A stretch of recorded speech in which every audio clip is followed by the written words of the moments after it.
आप किसे मित्र मानते हैं? उसे जो आपसे मीठा बोले। और शत्रु किसे मानते हैं? उसे जो आपसे कड़वा बोले। नहीं, शत्रुता और मित्रता दोनों का निर्णय उनकी बातों से नहीं होता। कभी कभी मीठा बोलने वाला आपका शत्रु हो सकता है और कभी कभी कड़वा बोलने वाला आपका मित्र। ठीक उसी भांति जैसे मीठा सोम रस हानिकारक होता है और कड़वी औषधि लाभदायक, इसीलिए किसी को भी उसके शब्दों से नहीं, उसके कर्मों से पहचानिए। क्योंकि मनुष्य के कर्म ही उसकी पहचान होती कि वो शत्रु है या मित्र। मत्स्य में आज एक नया सूर्य उदय हुआ है। मत्स्य का राजा मैं पहले भी था, परंतु स्वतंत्रता का आभास नहीं होता था मुझे। आज वर्षों के पश्चात यहाँ की वायु में स्वतंत्रता अनुभव कर रहा हूं मैं। अनुभव हो रहा है कि मेरे पास भी शक्ति है। अब मुझे हस्तिनापुर से युद्ध होने का कोई भय नहीं। जिसके पास तुम्हारे जैसा हितैषी हो, उसे कैसा भय कंक? तुम्हारे प्रोत्साहन से आज फिर से मैं स्वयं को एक शक्तिशाली राजा अनुभव कर रहा हूं। महाराज, मनुष्य को शक्ति आत्मविश्वास से मिलती है। यदि आत्मविश्वास है तो मनुष्य स्वयं की और अपनों की रक्षा कर सकता है।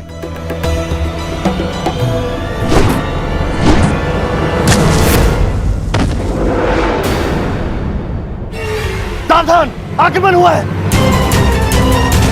तुम्हारा भाई उचित था कंक। प्रतीत होता है कि हस्तिनापुर ने आक्रमण कर दिया। हस्तिनापुर ने बिना चेतावनी के आक्रमण कैसे कर दिया? महाराज, तिगत नरेश सुशर्मा ने आक्रमण किया है। सुशर्मा, इतना साहस? तुम्हें पराजित होना होगा। चलो, सेना और प्रजा को सावधान कर दो। सब युद्ध के लिए तत्पर है।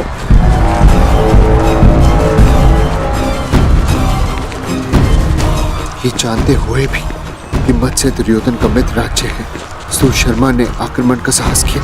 ये तब तक संभव नहीं जब तक उसे किसी बड़ी शक्ति का समर्थन प्राप्त ना हो। इसका अर्थ ये सब दुर्योधन ने करवाया।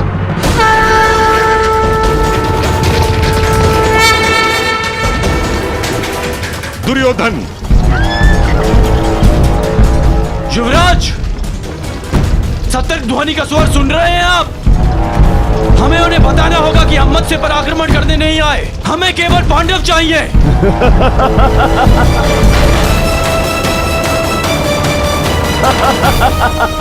मित्र, उनका सतर्क होना स्वाभाविक है,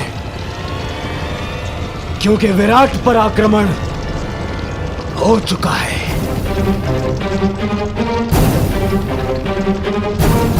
सुशर्मा की सेना दक्षिण छोर से विराट पर पहले ही आक्रमण कर चुकी है।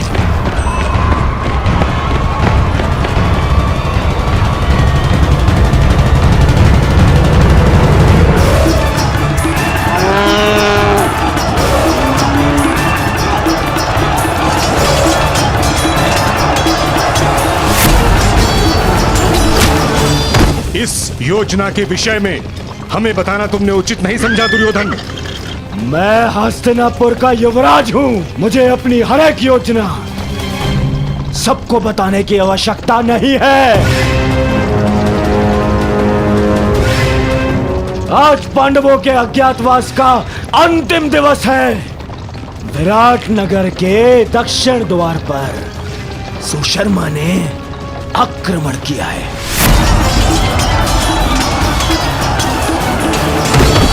उनका सारा ध्यान विराट के दक्षिण द्वार पर होगा और हम उत्तर दिशा से आक्रमण करके पांडवों को वहीं घेर लेंगे। ये नीति के विरुद्ध है। जो राज्य पहले से ही युद्ध में व्यस्त हो उस पे इस प्रकार आक्रमण करना छल है। ये छल नहीं है, क्योंकि सुशर्मा हस्तिनापुर का ही सहयोगी है।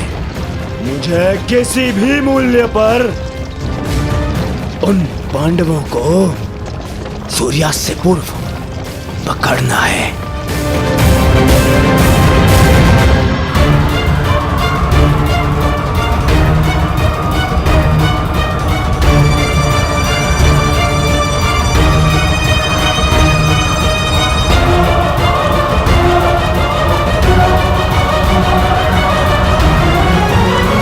दक्षिण द्वार पर आक्रमण की सूचना सुनते ही वो पांडव उत्तर दिशा से निकलने का प्रयास करेंगे।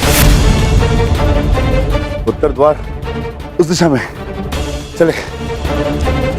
परंतु उन्हें इस बात का भान तक नहीं होगा कि उनका अज्ञातवास भंग करने के लिए हम वहां पहले से ही उपस्थित होंगे, पहले से ही।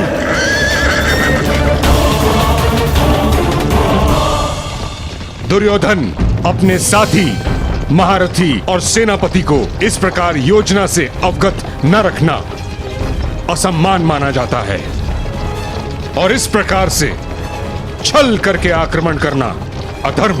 मैं आपको साथ केवल इसलिए लाया हूं पितामह, ताकि आप सब इस बात के साक्षी हो सकें कि मैंने पांडवों का अज्ञातवास धर्म सम्मत भंग किया है।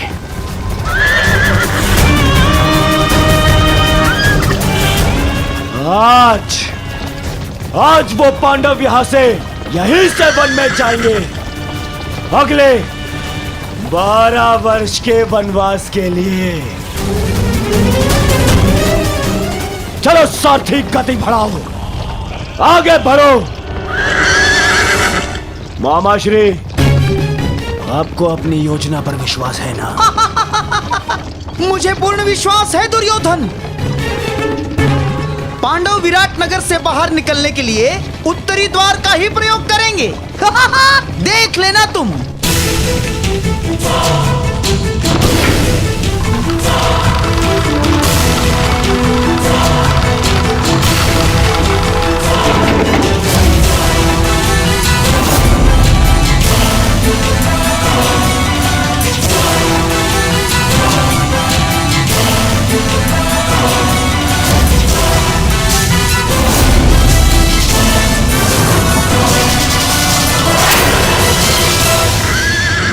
गति बढ़ाओ सारथी, आगे बढ़ो।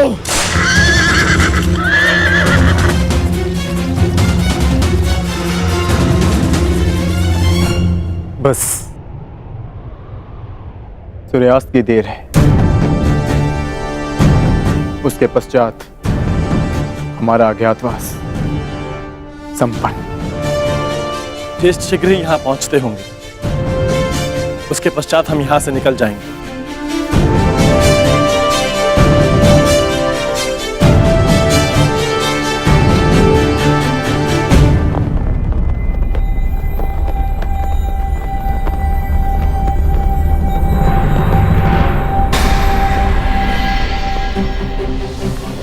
मत्स्य ध्वज को हटाया जा रहा है। हमें शीघ्र ही यहाँ से प्रस्थान करना होगा। नहीं,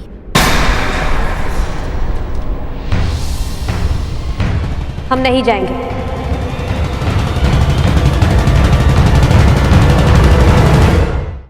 परंतु क्यों?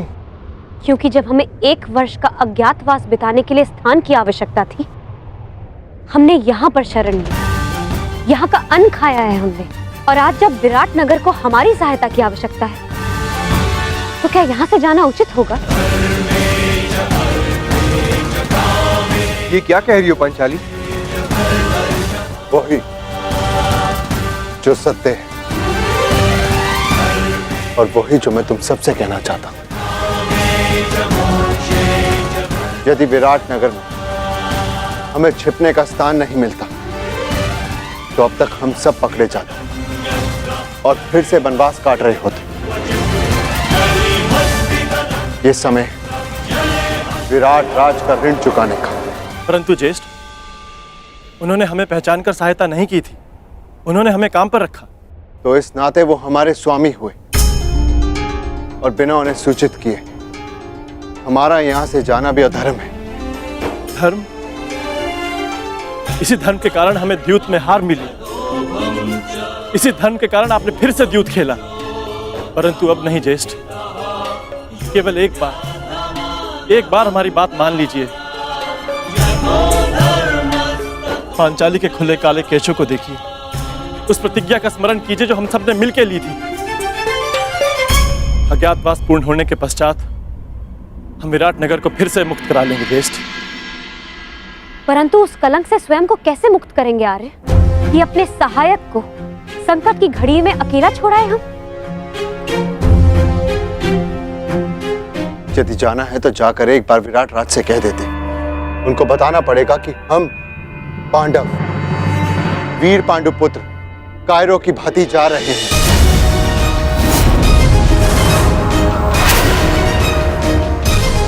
ज्येष्ठ भ्राता श्री सही कह रहे हैं सहदेव। यही समय है, अपने शस्त्रों पर आई धूल हटा ली जाए।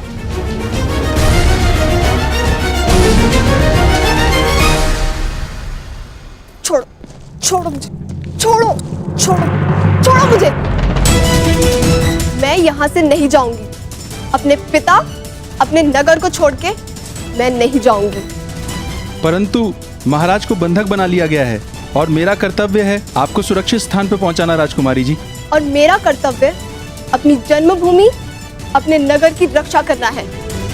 हाँ, मैं भी अपने स्वामी को छोड़कर कहीं नहीं जाऊंगी, चाहे सुशर्मा की सेना हमें बंदी क्यों ना बना ले। परंतु हम महारानी हैं, हमारे आदेश की अवहेलना नहीं होगी। देखा सहदेव,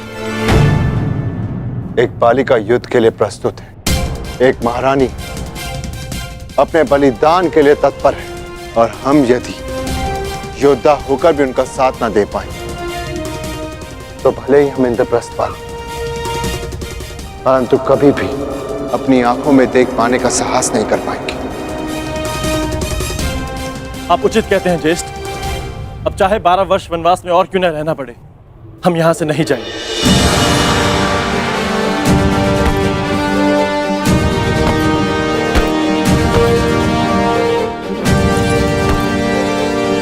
भयभीत होने की कोई आवश्यकता नहीं है माताश्री, मैं आपकी रक्षा करूंगा। मेरे होते हुए राज्य पर कोई कुरुदृष्टि नहीं रख सकता। कहां प्रयाण की तैयारी कर रहे हैं युवराज? युद्ध के लिए। ज्ञात है ना, मेरे पिताश्री को शत्रुओं ने बंदी बना लिया है। मैं एक योद्धा हूं, मैं युद्ध करूंगा उनसे, विराट नगर का मान बचाऊंगा। क्षमा चाहती हूँ युवराज, आप अभी बालक हैं, युद्ध कैसे लड़ेंगे? क्यों? संकट के समय में राज्य की रक्षा करना तो युवराज का धर्म है। मेरे पिता मत्स्यराज अभी संकट में है, और पुत्र और युवराज होने के नाते ये मेरा कर्तव्य है। निसंदेह युवराज, ये आपका धर्म है, परंतु आपका सुरक्षित रहना भी अत्यंत आवश्यक है। और सेना की एक टुकड़ी महाराज की रक्षा के लिए भेजी जा चुकी है। सेना नहीं, योद्धा की आवश्यकता है। मैं युद्ध करूंगा उनसे। माताश्री, आप ही मुझे बताइए, क्या मेरा जाना अनुचित है? हमारे राज्य पर आक्रमण हुआ है और हम ऐसे ही बैठे रह सकते हैं? तुम उचित कह रहे हो पुत्र, परंतु महारानी की जय हो। नगर के उत्तरी छोर से भी शत्रुओं ने आक्रमण कर दिया है।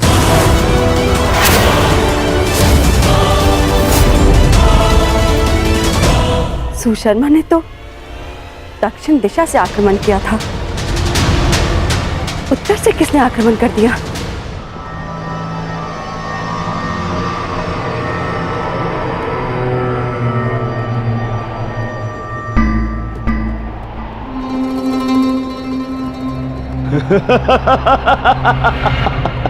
अब कहां छुपेंगे पांडव पुत्र? आज होगा पांडवों का अज्ञातवास भंग।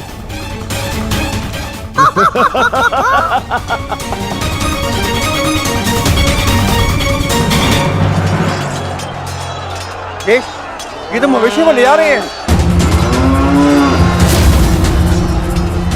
विराट की संपत्ति की रक्षा करना भी हमारा कर्तव्य है। आज्ञा दीजिए ज्येष्ठ।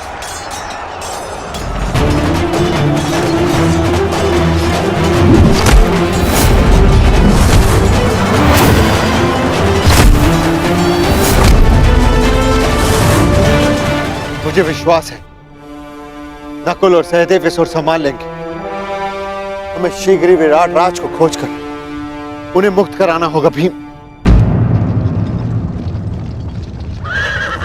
वो रे विराट राज, शीघ्रता करो। बड़ा विराट राजा बनता था, कीचक ही तुम्हारी शक्ति थी। उसके बिना तू एक बूढ़ा हारा पुरुष है विराट राज।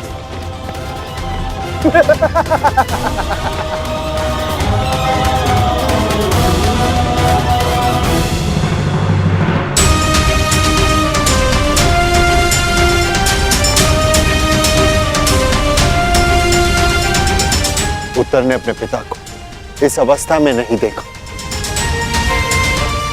यह श्रेयस्कर हुआ, परंतु सुशर्मा के पुत्र उसे जिस अवस्था में देखेंगे भूल नहीं पाएंगे, क्योंकि मैं सुशर्मा के प्राण ले लूंगा। सावधान भीम, संभल कर प्रहार करना। तुम्हारी शक्ति से तुम्हारी पहचान हो सकती है। संभल कर।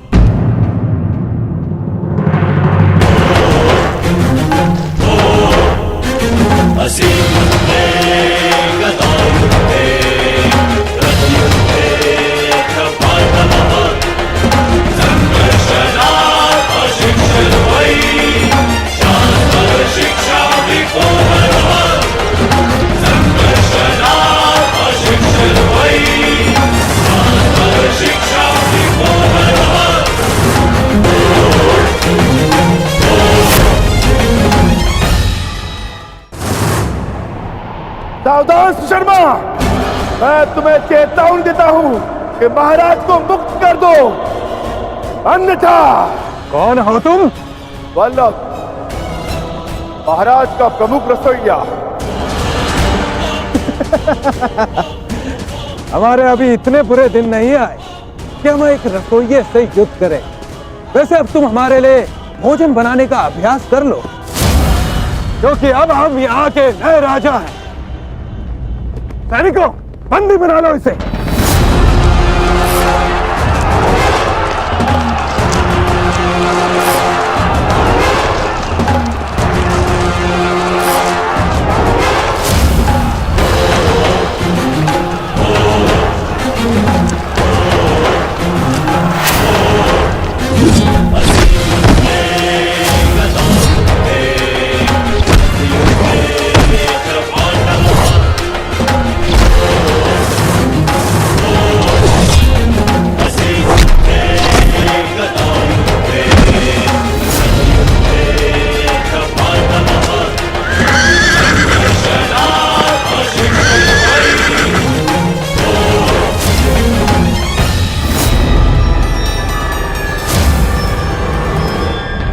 हे ईश्वर, दुर्योधन, महाबली भीष्म और अंगराज कर्ण जैसे महारथियों का सामना कैसे करेगी हमारी सेना? कैसे करेगी? युद्ध का वास्तविक आनंद तो महारथियों के साथ लड़ने में ही आता है माताश्री। अब आएगा युद्ध का आनंद। अब सिद्ध होगा कि आपका पुत्र कितना बलशाली, कितना वीर है। अब आप देखना कैसे मैं महान धनुधारी अर्जुन के भांति अपने बाणों से कौरवों का नाश करता हूं। अत्यंत उत्साही मत बनो पुत्र। क्षमा चाहती हूँ महारानी, परंतु युवराज का कहना उचित है। ये कैसी बात कर रही हो सारंधरी? युवराज अभी बालक है, वो भीष्म और कर्ण जैसे महायोद्धाओं का सामना कैसे कर पाएंगे? कर सकता हूं, परंतु एक समस्या है। एक उत्तम सारथी की आवश्यकता है। अन्यथा उन कौरवों को मैं धूल चटा दूं।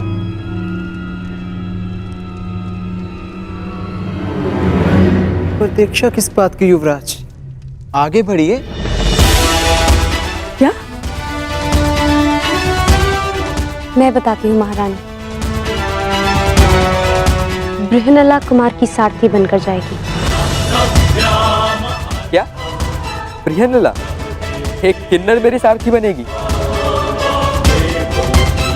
अरे ये नृत्यशाला नहीं, युद्ध भूमि है, युद्ध भूमि। वीणा की तार और अश्वों की रास में बहुत अंतर होता है। वहां मृत्यु तांडव करती है। सैरंद्री, तुम इतना मूर्खतापूर्ण सुझाव कैसे दे सकती हो? कुमार, आपने महान धनुर्धार अर्जुन का नाम लिया। इसी कारणवश मैंने बृहनला को आपकी सारथी बनाने का सुझाव दिया, क्योंकि एक समय पर बृहनला अर्जुन की सारथी रह चुकी। क्या? ये अर्जुन की सारथी? विश्वास नहीं होता।